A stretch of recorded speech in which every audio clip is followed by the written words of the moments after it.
네, 2025년 제23회 사회복지사 1급 시험을 준비하는 수험생 여러분 반갑습니다. 지역사회복지론을 강의하는 문영주입니다. 자, 이번 강의는 지역사회복지론의 제2장이고요. 이 장의 핵심 내용은 두 가지입니다. 첫 번째는 지역사회에 더한 지역사회복지의 개념이 무엇인지, 그리고 지역사회복지에서 이루어지는 실천은 어떤 내용으로 이루어지고 실천의 가치 혹은 실천의 원칙, 이념, 특성 어떤 것들이 있는지 주로 살펴보겠습니다. 자, 공감 수험서 가지고 계신 분들은 24페이지, 25페이지를 봐주시기 바랍니다. 보시다시피 시험의 출제 빈도라고 하는 게 매년 조금 많이 출제되기도 하고 적게 출제되기도 하는데요. 19회부터 어떤 변화가 있는지 눈으로 보실 수 있죠. 수직 상승하고 있습니다. 우상향하고 있어요. 19회, 20회, 21회, 22회 늘어나고 있다는 것은 여러분이 시험을 보게 될 2025년에도 아마 출제 빈도는 늘어날 겁니다. 교수님, 이유가 뭘까요? 라고 한다면 아마 여러분들 피부로 느끼실 텐데요. 최근 들어 1인 가구, 사회적 고립 가구가 증가하고 있습니다. 이는 집단 수준이나 가족 수준보다는 지역사회 수준에서 개입하는 게 훨씬 더 효과적이겠구나라고 하는 문제의식에서 출발을 했습니다. 자, 25페이지 또 보시면 훑어보기라고 해서요. 이 장의 전체 내용을 한눈에 볼 수 있도록 해놓았습니다. 교수님, 이 훑어보기를 이렇게 활용하면 어떨까요? 라고 아이디어 주시는 분들 계시는데요. 자, 이 페이지만 가위로 쓱쓱쓱쓱 오려서 스탬플러나 혹은 이렇게 나름의 클립, 집게핀으로 꽂아서 실제 시험을 보러 갈 때 이것만 가지고 간다면 전체를 한 번에 요약 정리할 수 있겠죠? 여러분들은 8과목 캐리어에 담고 가는 그런 실수는 하지 않기 바랍니다. 자, 그러면 이제 본격적으로 제 1절의 내용 이제 살펴보겠습니다. 자, 1절 26페이지에 첫 번째로 등장하는 내용은 시험에는 출제되지는 않지만 이 내용을 잘 기억을 해두면 이후의 내용을 이해하는 데 많은 도움이 됩니다. 자, 특히나 공감수험서의 특징은 중요한 부분들은 볼드 처리를 해놓았습니다. 진하게 표시한 부분은 그냥 진하게 표시한 부분이 아니라 시험에 지문에 등장했던 부분들만 아주 진하고 굵게 표기를 해두었으니까 그 부분만 쓱쓱 훑어보는 것도 꿀팁입니다. 자, 26페이지에 보시면 전반적인 지역사회 복지의 개념에서 수준을 이야기하고 있네요. 개인, 가족 아니구나, 지역사회 수준이구나 하는 게 첫 번째의 특징, 개념이고요. 자, 두 번째, 자, 여기는 별표를 좀 해둘까요? 여러분들이 사회복지 실천론 2교시 과목으로 배웁니다. 좌연숙 교수님 가르쳐 주셨죠. 사회복지 실천은 전문가에 의해서 이루어진다. 사회복지사 자격증을 가지고 실천을 하는 겁니다. 자, 그런데 지역사회복지론은요, 전문가뿐 아니라 옆에 또 있네요. 비전문. 자, 대표적으로 비전문가 누가 있죠? 자원봉사자, 실습생, 주민들까지. 자, 지역사회복지는 지역사회 복지 전문가에 의해서 수행된다? 틀린 말입니다. 모두에 의해서 수행됩니다. 자, 그러니까 공공기관, 민간기관, 민간 안에도 영리조직, 비영리조직, 주민들에 이르기까지 모두가 협력할 때 시너지 효과가 납니다. 자, 다양한 전문, 비전문 활동들이 다 포함된다라는 것도 기억을 해두시면 됩니다. 자, 그러면 지역사회복지의 개념은 이제 충분히 이제 아셨어요. 그런데 실제 시험에는 이제 이런 내용들이 등장을 한단 말이죠. 이 내용은 또 암기할 필요는 없습니다. 자, 몇 교시 과목? 2교시 과목입니다. 사회복지 실천론에서 강조했던 그 개념을 고스란히 가지고 와서 클라이언트만 바뀌었다. 클라이언트가 지역사회다. 그리고 실천가가 바뀌었다. 실천가는 전체 주민, 이웃들이다. 그러면 개념 이해될 겁니다. 자, 첫 번째, 여러분 지역사회 개념 공부했죠? 기능적인 지역사회 개념도 있고 물리적인, 지리적인 의미의 지역사회도 있었습니다. 그 두 가지의 지역사회 내에서 이루어지는 활동이다. 자, 두 번째, 여러분 실천의 목표 뭐였죠? 문제 해결, 삶의 질 향상. 고스란히 여기도 담겨져 있습니다. 자, 그러면 문제를 해결하는 게 중요할까요? 문제 해결 능력을 키우는 게 중요할까요? 둘 다 중요하겠지만 예방이라는 측면에서 본다면 문제 해결 능력을 키우는 게 더 중요합니다. 그래서 지금은 여러분이 기출문제를 틀리더라도 오답 노트를 계속 공부를 하셔서 실전에서 맞추면 된단 말이에요. 자, 그런 점에서 문제 해결만큼이나 중요한 게 문제 해결 능력을 향상하는 거다. 이를 통해서 주민들의 욕구가 채워지는 것, 지역사회복지에서 강조하는 개념입니다. 자, 주민 중요하죠. 공공, 민간 다 중요합니다. 민관, 협력. 만약에 시험 문제에 공공과 민간의 갈등이 심화되고 있다, 경쟁이 심화되고 있다 하면 틀린 설명입니다. 자, 뿐만 아니라 우리 앞서 배웠던 전문가, 비전문가에 의한 다양한 방법들이 동원되더라. 자, 그 다음에 별표하실까요? 미시적 수준의 사회체계, 뭘 의미하는 걸까요? 개인이나 가족을 대상으로 하는 실천입니다. 자, 그것과 비교할 때 연속선 상에서라는 개념입니다. 자, 요거 실제 시험에 기출되었던 지문입니다. 어떻게 나왔냐면 미시 수준에 비해서 중시 수준이 조금 더 우위, 더 높이 있다. 혹은 중시 수준에 비해서 거시 수준이 더 중요하다. 틀린 말입니다.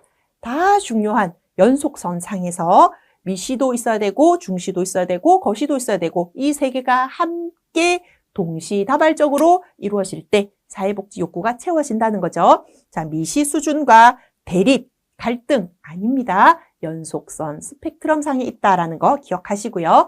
그리고 지역사회복지 바로 위에는 거시인 정책제도법이 있습니다. 경쟁, 갈등 아니라고 했었죠. 그러니까 정책이나 법, 제도가 지역사회복지에 영향 주기도 하고 거꾸로 지역사회복지가 정책제도에 영향을 주기도 한다라는 것까지 기억해 두시면 됩니다.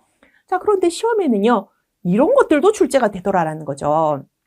지역사회의 복지만의 개념이 아니라 지역사회 플러스 알파의 개념. 자, 지역사회라는 단어는 공통인데 뒤에 어떤 단어가 붙느냐에 따라서 개념이나 실천의 내용들이 조금 달라집니다. 자, 첫 번째, 지역사회 복지 실천. 이거 우리 너무 잘 아는 거잖아요. 개인 대상 실천, 집단 대상 실천 아니고 지역사회 수준에서 이루어지는 실천. 이거 너무 쉬워요. 자, 두 번째, 자, 여기 별표를 해놓겠습니다. 자, 조직이라고 하는 것은 여러분 이미 아마 6장, 7장 공부하신 분들은 실천과 역할 중에 조직과 역할 알고 있을 겁니다. 자, 그러면 조직은 누가 하는 걸까요? 이웃이 하는 걸까요?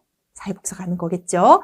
자, 다른 지역사회복지 실천과 다르게 지역사회복지 안에서 조직화라고 하는 건 전문가에 의해서 수행된다. 자, 따라서 우리가 개인 대상으로 하는 개별사회사업, 개별지도, 집단을 대상으로 하는 집단사회사업, 그리고 세 번째, 지역사회 조직, 이 세 가지를 전통적인 사회복지의 3대 개입 방법으로 배웠습니다. 물론 여러분이 실천을 공부할 때 지금은 통합적 실천이 강조되고 있다라고 배웠었죠. 자, 지역사회 뒤에 조직이라는 단어가 붙으면 전문 사회복지사에 의해서 수행되는 것을 의미한다. 이렇게 기억하시면 됩니다. 자, 세 번째, 지역사회 만들기, 만들어 간다라는 건 결과물보다는 만드는 과정이 중요한 것이죠. 자, 최근 들어서 우리 지역에서 마을 만들기 사업하고 있고요. 마을 공동체 운동하고 있고요. 복지관들도 3대 기능보다는 동중심 마을 지향으로 가고 있습니다. 왜일까요? 공동체 의식을 회복하자라는 의미입니다. 너무 우리 사회가 이기주의, 개인주의로 흐르고 있으니까요. 자, 지역사회 만들기라고 하는 건 지역사회 내 주민들 간의 결속력, 공동체 의식을 강조할 때 쓰는 개념이구나. 이렇게 기억을 해주시면 되겠습니다. 자, 네 번째 개념 또 별표하셔야 됩니다. 지역사회 플러스 보호네요. 우리 보호는 케어, 돌봄이라고 이야기를 합니다. 자, 예전의 돌봄은 시설에서 이루어졌어요. 지금의 돌봄이라고 하는 것은 지역사회나 집에서 이루어집니다. 이를 우리는 사회적 돌봄이라고 합니다. 자, 여러분 어디에서 죽음을 맞이하고 싶나요? 나는 교수님, 나 무조건 요양시설에서 죽고 싶어요. 이런 분들 계십니까? 아니죠. 우리 어르신들의 상당 부분은 에이징 인 플레이스, 내가 살고 있는 지역사회에서 늙어가서 지역사회에서 살아가다가 지역사회에서 죽음을 맞이하고 싶다 이랬습니다. 돌봄을 제공하는 사람이 집이나 지역사회로 가야겠죠. 자, 그런 점에서 지역사회 보호, 우리는 커뮤니티 케어, 통합 돌봄 이렇게 이야기를 합니다. 요즘 우리 지역사회 화두인 개념인 것이죠. 자, 지역사회 보호는 사회적 돌봄이다. 즉, 전문가에 의해서만 이루어지는 돌봄이 아니다. 낮 시간 동안에는 주간보호센터에 있으면서 사회복사에서 돌봄을 받고 집으로 돌아가고 나면 통장님, 반장님, 주민자치회 위원님, 읍면동 지역사회보장협의체 위원님, 야쿠르트, 배달한 선생님, 집배원에 이르기까지 다양한 구성원들에 의해서 돌봄이 이루어지는 형태, 우리는 이를 지역사회 보호라고 합니다. 영국에서 도입된 개념이고 우리나라에도 영향 주고 있습니다. 자, 5번째는 시설 보호입니다. 시설에서 보호받자라는 거죠. 그럼 또 이렇게 얘기를 하죠. 교수님, 탈시설화인데 왜 시설 보호 개념이 시험에 나올까요? 자, 여러분, 탈시설화가 시설을 없애자는 개념이 아닙니다. 자, 그러면 노인성 질환을 가지신 분들 어디 가라고요? 우리 노인 장기 요양 시설 존재하지 않습니까? 아동 학대 방임으로 신고된 아이들은 어쩌라고요? 계속 그 집에 살면서 폭력의 희생자가 되어라 하시는 않겠죠. 아동 양육시설 필요할 겁니다. 배우자에 의해서 가정 폭력을 당하고 있는 여성, 계속 지역사회에 머무르십시오 라고 할 수는 없을 겁니다. 혹은 급성의 정신질환으로 인하여 잠시 또 지역사회보다는 안전한 곳에서 시설과 돌봄을 필요로 하는 분도 계실 겁니다. 자, 우리 이들을 위해서 탈시설을 해야 된다. 개념 필요하지만 최소한의 시설 보호가 필요한 순간들도 있더라. 자, 시설 보호는 24시간 직원이 거주하면서 돌봄 서비스를 받는 걸 의미합니다. 자, 그런데요. 29페이지의 6번째, 시설의 사회화 개념이 나왔습니다. 왜 나왔을까요? 여러분, 지금도 뉴스에 간혹 가다 보면 노인 장교양시설에서 노인 학대 발생했다는 사건 듣기도 하고요. 아동 양육시설에서 혹은 장애인 거주시설에서 학대 당했다라는 보도가 있기도 합니다. 우리의 오래전 아픈 역사, 형제복지원, 도가니 사건 기억하시죠? 시설 내 인권 유린, 노동력 착취. 왜 그런 일이 벌어졌을까? 시설이 지역사회에 오픈되어 있지 않았기 때문이구나. 자, 시설의 사회화라는 것은 그 시설의 내부 자원들이 외부에도 공개가 되고 외부의 인적, 물적 자원들이 기관 내부에도 들어갈 수 있도록 하자라는 개념입니다. 자, 그러면 또 헷갈리는 개념. 시설의 개방화 아닌가요? 라고 하는데요. 자, 여러분 이런 노래 압니까? 쇼 끝은 없는 거야. 압니까? 자, 지도 감독 나온다라고 하면 보여주기식으로 쇼만 보여주고 그들이 가고 나면 다시 노동력이 착취될 수도 있잖아요. 단순히 개방화만 가지고는 안 된단 말이죠. 여러분들 아마 보호 종료 아동 혹은 자립준비 청년의 이야기를 들어보셨을 거예요.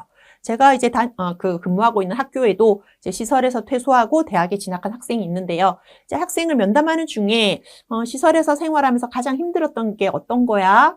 이렇게 물었는데 전혀 뜻밖의 답을 이 학생이 했습니다. 무슨 이야기를 했을까요? 저는 형들이 괴롭혀서 힘들었어요라고 할 줄 알았는데 그게 아니라 주말이 너무 힘들었다고 했어요, 이 학생이. 왜냐하면 주말이 되면 후원자들과 자원봉사자들이 와서 계속 사진을 찍자라고 해서. 여러분도 주말 되면 쉬고 싶잖아요. 늦잠 자고 싶고. 근데 후원자들과 자원봉사자들은 주말에 들이닥치는 거죠. 조끼를 입고. 그리고 쌀도 후원하고 라면도 후원을 하고 과자도 후원하고 피자 파티도 하고. 근데 그거를 전부 카메라에 담아서 그들의 인증샷으로 남겨야 되니까 원치 않는 사진을 주말마다 찍었어야 해서 늦잠을 자지 못해서 힘들었다. 너무 가슴 아프지 않습니까? 자, 시설의 사회화라는 개념은 잘 기억을 해놓으세요. 시설의 자원을 지역사회와 공유하는 거다. 자, 예를 들면 아주 무더운 날 그 시설을 무더위 쉼터로 이용하게끔 하는 거. 두 번째, 여러분이 4월 10일 날 투표를 하셨더라면 일부 사회복지시설은 투표 장소로 활용되기도 했다라는 것도 알 수 있을 겁니다. 시설에 근무하는 선생님이 대학으로 오셔서 특강도 해주시고 이런 거 시설의 사회화입니다. 자, 7번째 제가 보호는 너무 쉽습니다. 그냥 집에서 보살핌을 받는 겁니다. 서비스를 제공하는 사람이 그곳으로 가면 되겠군요. 누가 가나요? 노인 장기요양 관련해서 요양보호사 선생님 가기도 하실 거고 장애인 활동 지원과 관련해서 활동 지원사 선생님 가기도 할 것이고 또는 지역사회에 있는 다양한 자원봉사자들이 가정방문 가서 서비스를 제공할 것입니다. 8번째는 지역사회 개발이네요. 자, 여기서 개발한다라고 하는 것은 도로, 항만, 철도 이런 개발이 아니고요. 개인의 능력을 개발하고 역량을 강화하는 그런 의미입니다. 여러분이 알고 있는 로스만의 3대 모델 중에 지역사회 개발할 때 그 개발입니다. 자, 지역사회 주민들이 역량 강화가 된다면 굳이 사회복지사가 나서지 않더라도 주민들이 스스로 문제를 해결하고 주민들이 스스로 조직화하여 새로운 문제가 나타났을 때 조기에 해결할 수 있겠다. 그죠? 자, 여기까지가 1절의 개념입니다. 지역사회복지의 개념만큼이나 비슷한 유관 관련 개념 잘 공부를 해두시면 되겠습니다. 자, 두 번째 절은 지역사회복지 실천인데요. 어떻게 보면 어렵고 어떻게 보면 쉽습니다. 자, 2교시 실천론을 가볍게 공부하신 분들이라면 이 내용도 너무 쉬울 거거든요. 자, 여러분 실천의 가치라고 할 때 실천론에서 배우셨을 거예요. 가치와 윤리는 다른 개념이다. 윤리라고 하는 것은 옳고 그름. 그래서 우리가 윤리적 딜레마 상황에서 어떻게 의사결정하는지 배우잖아요. 하지만 가치라고 하는 건 선호도, 우선순위를 어디에 두는가는 정답이 없다라고 알려져 있습니다. 하지만 우리가 적어도 사회복지를 전공하는 사람이라면 이런 것들을 지향하면 좋지 않을까 하는 부분입니다. 자, 생각보다 시험에 출제가 됩니다. 자, 별표 반짝반짝 하겠습니다. 한 200만 개 정도 하시면 될 것 같아요. 자, 첫 번째, 다양성과 문화적 이해. 이거는 어렵지 않아서 시험에 자주 출제되진 않는 개념입니다. 우리는 다문화 사회로 가고 있으니까 이들을 배제하지 말고 포용해라 하는 의미, 어렵지 않습니다. 두 번째, 자기결정 어렵지 않습니다. 지역사회 주민들을 대신해서 사회복지사 결정하지 마라. 주민들이 스스로 결정하도록 하라. 그게 지역사회 기능, 4대 기능 안에도 포함되어 있지 않았느냐 하는 개념. 어렵지 않습니다. 세 번째, 임파워먼트. 이들을 역량 강화하라. 주민들이 역량 강화되면 스스로 문제를 해결할 수 있을 거니까 주체성을 가질 수 있도록 하라. 어렵지 않습니다. 자, 네 번째, 이 개념의 별표를 특히 해놓으셔야 됩니다. 자, 비판의식의 개발. 이러면 여러분들이 개의 통, 수비, 자비, 비심판. 심판하지 마라. 근데 여기서는 왜 비판의식? 뭐지? 이렇게 생각하는데요. 자, 비판을 하지 말라는 건 개인을 비판하지 말라는 것이죠. 그럼 누구를 비판해야 되죠? 우리 사회를 비판해야죠. 개인의 문제가 아니고 개인이 이런 어려움을 겪고 있는 데에는 우리 사회 구조적인데 어떤 문제가 있다. 그거를 밝히려고 노력을 해라. 시선을 어디에 둬라? 개인한테 두지 말고 사회 구조적인 데 둬라. 그 개념입니다. 자, 여러분들이 클라이언트를 상담하면서 질문을 한단 말이에요. 판단하면서 질문하는 사람이 있어요. 최근 너무 우울해요. 1급 시험 준비하는 게 만만찮아요. 아, 우울하다고? 우울하면 울면 정신건강복지센터에 연계하겠다. 이거를 딱 판단하니까 다음 질문이 뭐가 나올까요? 혹시 정신건강복지센터를 들어본 적이 있나요? 이런 질문 나오는 거예요. 그러면 클라이언트는 네? 지금 무슨 말씀하시지? 제가 지금 1급 시험 준비하다가 소진이 와가지고 지금 슬럼프에 빠져서 우울했는데 저보고 정신건강복지센터를 가라고요? 제가 정신질환이 있는 것처럼 보입니까? 이렇게 소통이 돼버린단 말이에요. 혹은 그래서요 계속 꼬치꼬치 캐묻는 질문을 위한 질문을 하는 경우도 있어요. 자, 그런데 그게 아니라 질문을 하고 답을 하면 거기에 대해서 리액션, 공감하고 1급 시험 준비가 쉽지 않죠. 특히나 작년 합격률이 높지 않아서 부담되는 것 같죠. 그 마음 이해합니다. 저도 1급 시험을 봤거든요. 이렇게 이야기가 쭉 흘러가야 되잖아요. 그죠? 자, 그런 것들이 우리가 질문을 할 때, 이 사람 개인이 우울해서, 무능력해서, 게을러서가 아니라 그 이면에 사회 구조적인데 원인, 문제가 있지 않나를 들여다보자. 비판의식을 가지고 그 개념입니다. 기억해 두셔야 돼요. 자, 상호학습 더 별표. 실천의 가치 중에서 가장 까다롭지만 알고 나면 별거 아닌 개념입니다. 자, 상호학습이라고 하는 건 우리가 알고 있는 걸 지역소의 주민들한테 가르쳐준다? 노노노. 우리는 때로는 모른다. 난 아무것도 모릅니다. 라는 관점으로 들어갈 때 주민들하고 소통이 됩니다. 예를 들어 내가 좀 해봐서 아는데 나 사회복지사 1급 있는데 나 현장 근무 경력 있는데 이렇게 다가가면 주민들이 마음문을 열지 않죠. 그런데 어르신 제가 공부만 했지 현장을 잘 몰라요. 한 수 가르쳐 주십시오. 이렇게 얘기를 하면 그치 내가 이 동네에서 산 지가 벌써 30년이다. 내가 살아오면서 이 지역이 얼마나 어떻게 변했는지 이야기 좀 해볼까? 네, 어르신 한 수 가르쳐 주십시오. 이러면 그 지역의 역사, 그 지역의 공공, 민간시설, 지역사회 주민들의 문화 감수성, 인권의 의식, 복지에 대한 태도 싹 배울 수 있습니다. 상호학습이라고 하는 것은 우리도 클라이언트가 살고 있는 그 지역 주민, 어떤 상황, 문화 특성 배워야 되고 그들도 또 사회복지사한테 배워야 되는 그래서 학습이 함께 이루어진다는 상호 학습의 개념입니다. 여러분이 1급 시험에 합격하고 나면 나 이제 다 안다. 이제 시키면 나 다 할 수 있다. 이런 자신감을 하게 되는데요. 오히려 겸손하게 나 아무것도 모른다라는 자세로 배우려고 할 때, 호기심을 가지고 지역사회를 들여다볼 때 더 빨리 성장합니다. 자, 마지막 내용은 또 너무 쉬워요. 불공정보다는 공정, 불평등보다는 평등이 필요한데 우리 사회가 워낙에 자원이 불균등하게 배분이 되어 있으니 그거를 골고루 나누는 데 초점을 두는다라는 측면입니다. 자, 이제 실천의 가치 어디에 우선순위를 둬야 될지 알았습니다. 배제하지 말고 포용하자. 대신 결정하지 말고 스스로 결정하게 하자. 문제를 해결하는 것보다 해결 능력을 길러주자. 우리가 아는 것을 주민들한테 가르치려고 하지 말고 그들한테 배우려고 하자. 사회 구조적인 데서 원인을 찾아보자. 불공정한 걸 바로잡자. 이해하셨죠?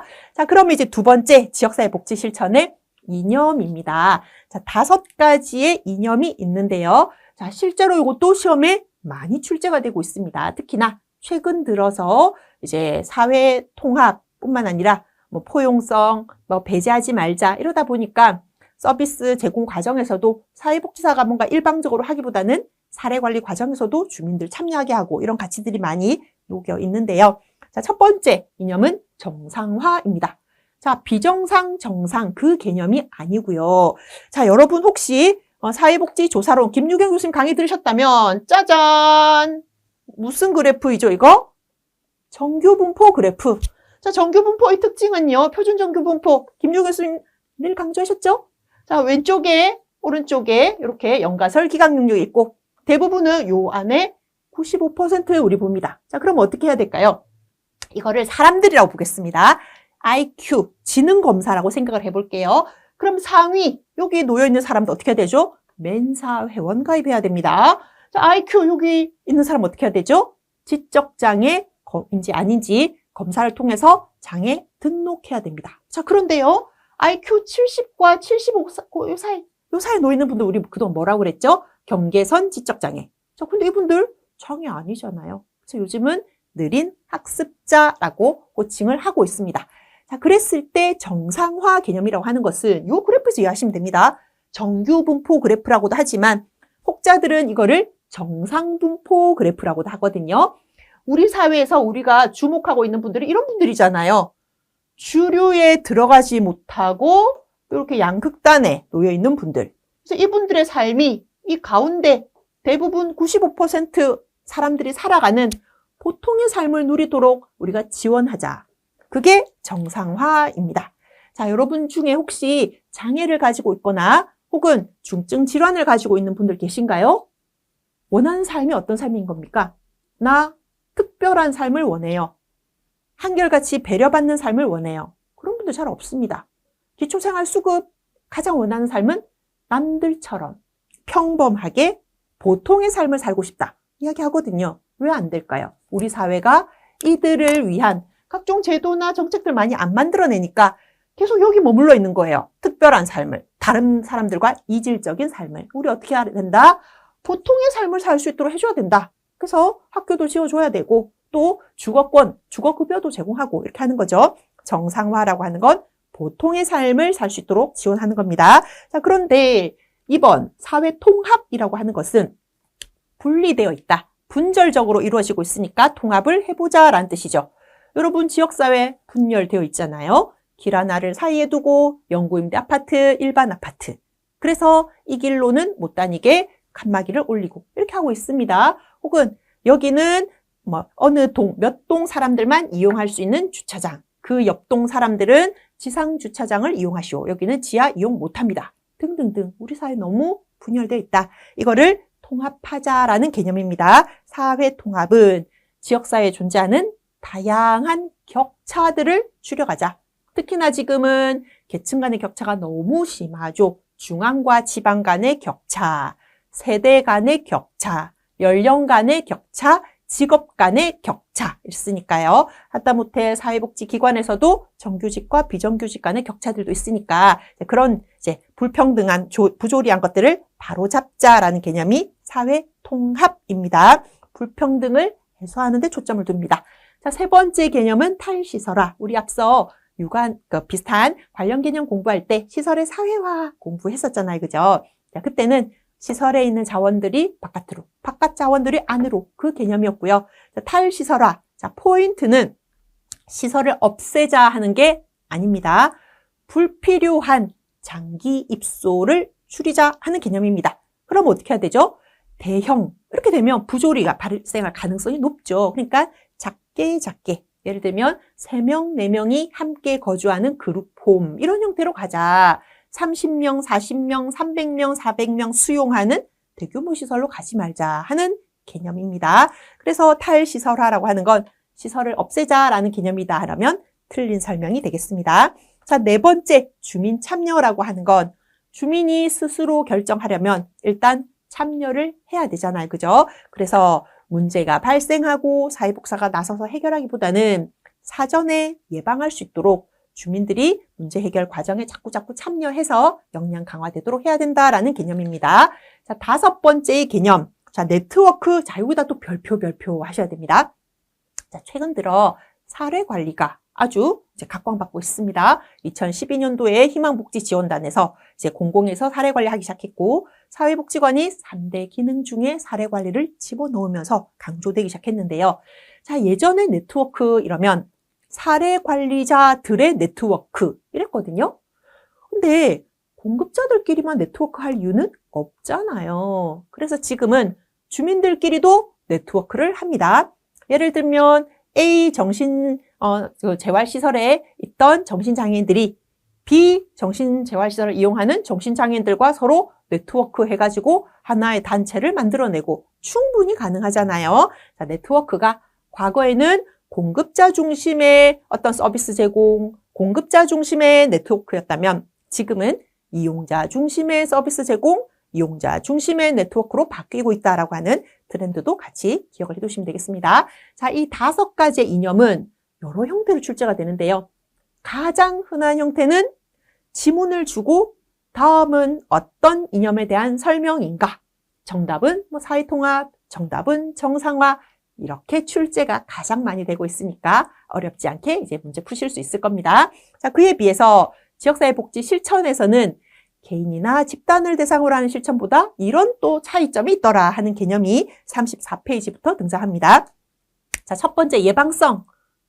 너무 쉬워서 따로 공부할 필요도 없어요. 소 잃고 외양간 고치지 말자. 사전에 백신을 맞아서 감염을 예방하자. 이런 겁니다. 자, 두 번째 포괄성, 통합성. 자, 별표 어마무시하게 하셔야 됩니다. 자, 이거는 지역사회복지론에서도 출제가 되지만 사회복지 행정론에서도 출제가 되는 개념입니다. 뚜둥. 사례관리가 각광받으면서 등장하는 개념입니다. 자, 어렵게 나올 때는 아주 구체적으로 통합성, 포괄성이 지문에 다 들어가 있는 경우도 있습니다. 구분할 줄 아는가. 근데 쉽게 출제될 때는 둘 중 하나만 있어서 쉽게 푸실 수 있습니다.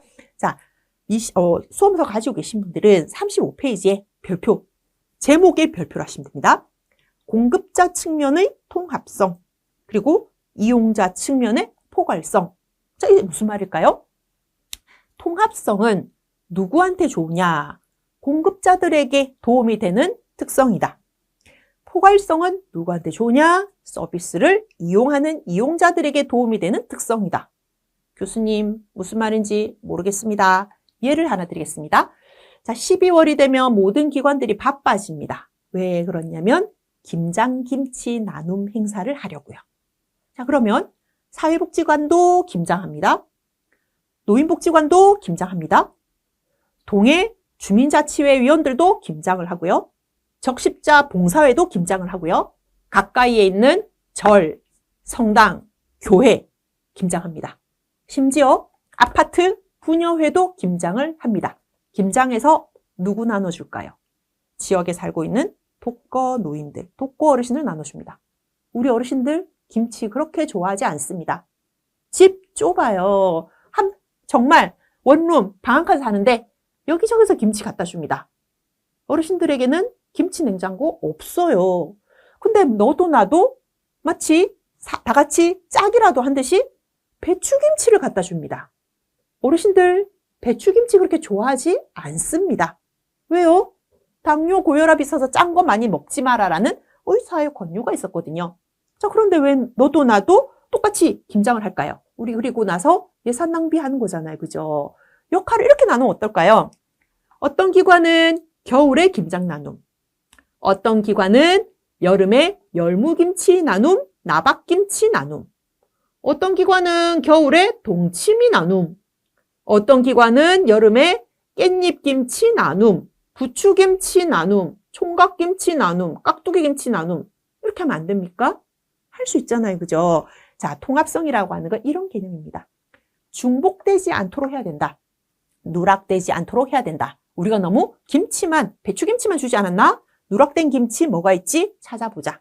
우리 너무 한 사람, 독거 어르신들한테만 주진 않았나? 미혼모, 청소년 미혼모 살고 있을 텐데 그 친구들은 혹은 혼자 살고 있는 1인 가구 청년들은 이렇게 생각을 해보면 서비스에서 누락된 사람들을 우리가 찾아서 도움을 주잖아요. 그러면 공급자 입장에서는 자원이 낭비되지 않고 골고루 돌아가니까 혜택이 있는 겁니다. 더 좋은 방법은 원스톱. 한 곳에서 샥 나눠주면 서비스가 중복되지 않도록 할 수 있겠죠. 자, 그에 비해서 이용자 입장에서는요. 대청교라고 여러분 아십니까? 대학생 청소년 교육 나눔 사업입니다. 그래서 빈곤가정 아이들한테 가서 학습 지도를 합니다. 우리 빈곤가정 아이들 공부 그렇게 많이 하는 거 원치 않습니다. 학교에서 남아서 방과후 교실 참여합니다. 끝나고 나면 드림스타터에 가서 학습 지도 참여해요. 그리고 저녁 시간 되면 지역아동센터에 가서 공부하고 밥 먹습니다. 주말 되면 대학생 언니 오빠들이 와서 또 공부를 가르쳐 주고요. 바우처라는 이유로 학습지 선생님들까지도 집에 옵니다. 쉴 시간이 없어요. 그러니까 이 친구들이 학교에서 개근거지라고 놀림을 받습니다. 왜요? 다른 친구들은 해외여행도 가고 체험학습도 가고 결석하는데 이 친구들은 맨날 학교만 온다. 개근거지. 이렇게 왕따를 당하고 있습니다. 자, 이용자 측면의 포괄성은 뭘까요? 누군가는 학습 지도를 해주고 누군가는 체육활동을 해주고 누군가는 나들이를 가게 해주고 누군가는 함께 문화체험활동을 하게 하고 누군가는 숙제를 도와주는 이렇게 다양한 서비스를 제공해주면 얼마나 좋습니까? 그런 점에서 이용자 측면의 포괄성이라고 하는 것은 클라이언트의 욕구가 다양하다. 그럼 우리는 다양한 서비스를 줘야 된다. 누가 이익을 보나요? 클라이언트가 이익을 보죠. 주민들이 이익을 보죠. 공급자는 힘들 수 있습니다. 왜냐하면 이것저것 서비스를 개발하고 연계해야 되니까요. 제일 좋은 방법은 뭘까요? 두 가지의 동시에 들어가는 거죠. 통합성을 높이기 위해서 또 포괄성을 높이기 위해서. 그걸 하기에 제일 좋은 방법은 사례 관리. 이렇게 답을 찾으시면 되겠습니다. 자, 세 번째 연대성 어렵지 않습니다. 혼자 하지 말고 여러 기관이 같이 힘을 모아서 해라 라는 뜻일 거고요. 네 번째 지역성 어렵지 않습니다. 지역의 특성을 고려하라 라는 뜻입니다. 자, 다문화 프로그램이라 하더라도 그 지역의 다문화의 속성은 다 다릅니다. 결혼 이민자가 많아서 다문화 가정이 많은 지역이 있고요. 외국인 근로자가 많아서 다문화 가정이 많이 있는 곳이 있고요. 외국인 유학생이 한국에 공부하러 왔다가 결혼을 해서 다문화 가정이 되는 경우도 있습니다. 그 세 가지 지역사회는 서로 다른 프로그램이 제공되어야 되겠죠. 자, 이런 부분들이 지역성의 개념입니다. 자, 이제 특성 어렵지 않네요. 예방성, 연대성, 지역성은 크게 어려운 개념이 아닌데 통합성, 포괄성은 잘 구분해서 기억해 두시면 됩니다. 동일한 개념이 행정론에서도 등장합니다. 자, 이제는 네 번째 원칙입니다. 자, 원칙은 가치하고 다른 개념입니다. 원칙은 지켜야 되는 겁니다. 안 지키면 안 돼요입니다. 자, 전반적으로 우리가 공부해둬야 되는 원칙이 있고요. 그 다음에 학자들마다 강조한 원칙이 있습니다. 맥닐의 원칙, 존스와 디마치의 원칙. 교수님, 이 학자들은 왜 나오나요? 학자 이름을 외울 필요는 없습니다. 단연코. 그리고 이거는 일반 원칙, 이거는 맥닐이 말한 원칙, 이거는 존스와 디마치의 원칙, 이거는 핵심 원칙. 구분할 필요도 없습니다. 이거 막 구분해서 일반 원칙은 뭐다, 7대 원칙 뭐다 암기해봤자 시험엔 그렇게 나오지도 않습니다. 자, 그냥 하나하나의 중요한 원칙들을 공부하면서 넘어가겠습니다. 자, 수험서 가지고 계신 분들은 36페이지에 일반 원칙 보시면 교수님 너무 쉬운데요 라고 할 거예요. 자, 첫 번째, 자, 자발적인 참여. 여기다 줄 긋겠습니다. 주민들이 스스로 참여하는 거 원칙이죠. 강제적인 참여 안 된단 말이죠. 자, 두 번째, 클라이언트 누구라고요? 지역사회. 개인이나 집단, 가족이 클라이언트가 되면 더 이상 이건 지역사회복지실천이라고 말할 수 없으니까. 그리고 그런 클라이언트인 주민들은 어떻게 해야 된다? 수용해야 된다. 개의 통수비자비의 수 그대로 적용. 자, 그 밑에 개별화 출고해야죠. 표준화, 획일화 하면 안 된다.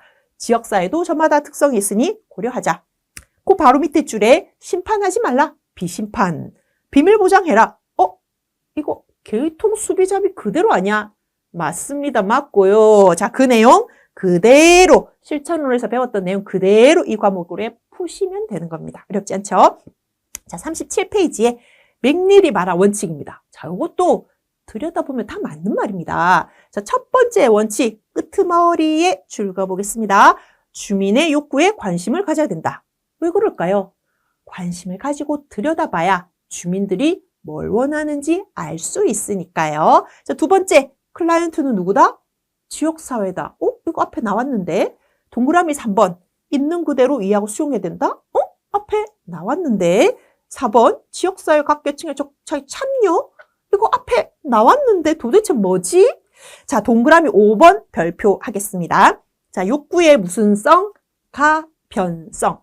욕구는 고정, 불변의 개념이 아니다. 변합니다. 계속 주민들의 욕구는 작년까지만 해도 주거에 대한 권리 요구했는데 올해는 환경에 대한 걸 또 강조하는 경우들도 있으니까요. 욕구가 자주 변하니까 사회복지사는 주기적으로 욕구 사장할 필요가 있겠네요. 자, 6번째 별표하겠습니다. 지역사회는 전문가와 준전문가, 비전문가 모두의 노력이 필요하다 그랬거든요. 서로 갈등, 경쟁하지 말고 협력해라. 자, 7번째, 지역사회복지 실천이 사회복지 실천의 한 분야면 의식한다? 두말하면 잔소리. 그러니까 이 과목이 2교시에 들어가 있는 거 아니겠습니까? 맥닐. 괜히 우리가 긴장했는데 별거 없었습니다. 자, 그 다음 3번째, 존스와 디마치. 또 두 사람이 머리를 맞댔으니까 또 고급진 이야기 했겠죠. 파크와 버제스처럼. 자, 첫 번째, 별표하겠습니다. 지역사회복지 실천은 목적이 아니라 수단이며 엄청 중요한 말입니다. 실천 그 자체가 목적은 아닙니다. 우리의 목적은 삶의 질 향상, 문제 해결 역량 강화 이런 거였죠. 실천 자체는 수단일 뿐인 거예요. 문제 해결을 위해서 집단 프로그램 할 수도 있고 문제 해결을 위해서 개인 상담할 수도 있지만 지역사회 수준에서 개입하는 것도 하나의 방법, 수단이니까요. 자, 동그라미 2번에 개별화 앞에 나왔잖아요. 동그라미 3번에 자기결정 앞에 나왔잖아요. 자, 동그라미 4번 별표 하셔야 됩니다. 개인적 욕구와 사회적 욕구가 충돌할 때 우리는 하나만 선택해야 된다. 어느 거 선택한다고요? 사회적 욕구. 왜요? 지역 사회복지 실천이니까. 개인 실천 아니니까. 그래서 개인이 원하는 것보다 전체 구성원, 사회가 원하는 것을 선택한다. 자, 동그라미 5번 또 별표합니다. 우리 편 들어줘야 됩니다. 클라이언트 편 들어줘야 되는데요. 우리의 클라이언트는 누구? 지역사회. 누구 편 들어야죠? 지역사회. 자, 그래서 우리 기관이 바라는 목적, 이익이 있을 것이고 지역사회 주민들이 바라는 게 있을 텐데 그 두 개가 충돌을 한다면 기관보다는 지역사회 주민들이 원하는 거를 땅땅땅 선택합니다. 6번째, 민주적 태도? 당연하죠. 그럼 권위적 태도로 할까요? 그죠? 7번째, 단순? 그럼요. 복잡하면 주민들 참여하기 어려우니까요. 8번째, 자원은 공평하게? 당연하죠. 불공정 하면 안 되니까요. 9번째, 다양성 존중? 두말하면 잔소리, 다문화 사회니까요. 자, 10번째, 별표 하겠습니다. 지역사회는 누구에 의해서? 네, 모두에 의해서.